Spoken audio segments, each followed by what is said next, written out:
хүнд гомдоол, ээжтэй гомдоол, ахтай гомдоол, хажуу бүр ах дүү нэртэй гомдоолгүй сүулдэ юу болов энэ чинь. За сайн байцгаана уу. Цагаан сарын дараа миний 8 юу нэг эрс муудаж эхлээд би бүр гайхацсан. Энүүтэй яагаад ингэж байгаа юм бол ямар сони ингэж. Ирэлзээд гайхацсан. Тэгэл нэг лам дээр очоод, бөө дээр очоод, аавраа дээр очоод, хөгжим бясалгал дээр очоод ингэж баг нэлээ олон хүн дээр очисон. Тэгтээ яг зөвөр тэр улсууд дээр очоод гайгүй болсон. Тэгэл эргээл дахиад болохоо ийцсэн. Тэгээд бас ууланд гарч айгүй гоё дууд болдог гэсэн би.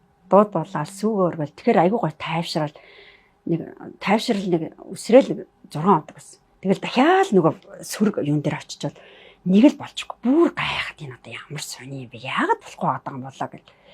Би одоо яагаад байгаа юм бол гэл бүр өөрөө сүлдөө өөргөж уучраач болохоо ийцсэн бүр гайхаад. Тэгээд наадамч боллоо. Наадам болсон чинь автобусан тавьж байгаа фэйсбુક болсон чинь коуч болтоо. Сэтгэлийн шарах гэж байна. Хүн энийг сонсъё гэж сонссон чинь гоо эн чи яг миний очих газар биш шүү дээ. Тэгээ 8 сарч гарлаа. Багштайгаа очиж уулзсан. Тэгэл багш хоёр ажиллаж эхэлсэн.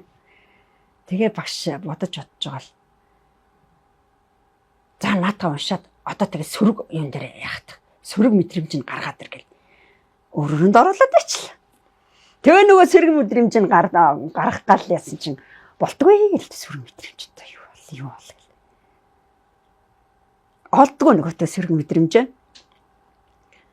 Тэгэл яасан чи өө нэрэ тийш штэ. Би нэр ингэжсэн юм биш штэ. Яг уншаад ирэхээр яг юу н арга юунууд нь гараад ирд юм бэл. Өө нэр би тэгсэн биш штэ. Би яг гэж ээжтэй аавдаа гомжсэн. Би ингээ айцтай байсан юм биш. Би төвшөөтэй байсан юм биш штэ. Би эргэлзээтэй байсан юм биш штэ. Бүх юм гараад ирсэн.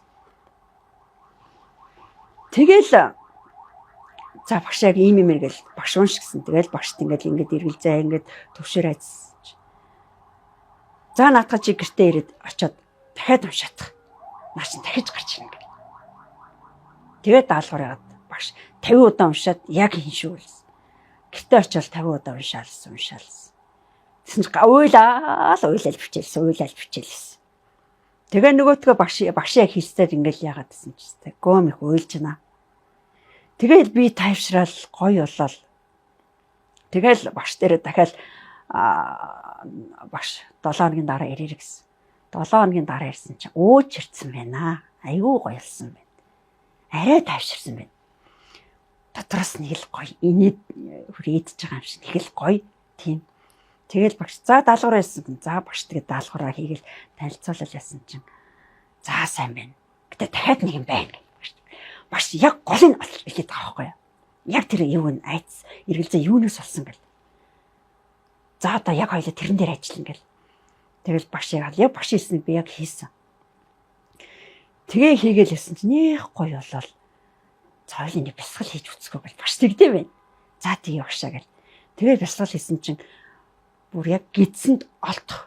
Яг тэр үеийг ингээл багш ингээл гаргаал яасан. Тэгэл яриалсан. Тэгэл бясалгаа дуусчаал. За багш бичсэн.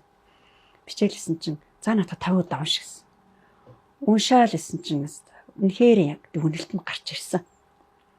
Тэгэл за одоо яг та яг энэ дээр ажиллаарай. Яг ингэ шүү гэлсэн. Тэгсэн чинь үнэхээр гоё болол гэртээ очиод багш хийснийг яг хийсэн. Яг 50 удаа уншаад яг уншаад явцсан бүр арга нь олдод бүр аюу зэгцтэй болт юм бэл юм. Тэгэл тайвшрал нэг л цаана гоё яана. Багшийн хийснийг хийгээлсэн чинь айгүй гоё болол. Багш би үнэхээр гоё болоод тань цаанаас зүгээр яж чад инээд хүрээд ах юм. Тэгдэг байхгүй юу? Наад чинь дотоод хөт чинь зэрцэн байгаа аахгүй гэдэг. Ямар гоё юм. Багшаа танд баярлалаа гэдэг. Багшаасаа айгүй гоё баяр хүртэ гарч байгаа байхгүй. Тэгэл гэртээ харчвал ямар сайхан юм бэ? Яз жаргалгаж ийм л идэг байсан юм биш үү? Би урд нь одоо юун дээр яагаад ингэж байсан юм бол? Хүүши би дандаа сүрэг дээрээ өөрийгөө дандаа сүрэг мэдрэмж байсан биш үү? Хүнд гомдоол, ээжтэй гомдоол, ахтай гомдоол, хажуу бүр ах дүү нэртэй гомдоолгүй сүулдэ юу болов энэ чинь. Тэгжсэн биш үү? Дандаа сүрэг дээрээ тавиад исэн биш би өөрийгөө. Яг мэдэрч байгаа хөөх тэрийг. Йоо станэрэ тэгээд миний ажил үс бүтггүй байгаад исэн биш үү? Энэ сургуультанд явсараа тийм гоё агуу. Өөрийгөө хайрлаа. Амар амгалан аз жаргал энийг л хэлнэ. За ингээд одоо та бүхэн сэтгэлийнхэн шарахыг эдгээ гэвэл манай коуч болдоо багшийн сургалтанд хамрагдаарай. Үнэхээр өөрчлөлт ордын шүү. Дэлгэрэнгүй мэдээллийг авбал сэтгэлгээд комент бичээрэй.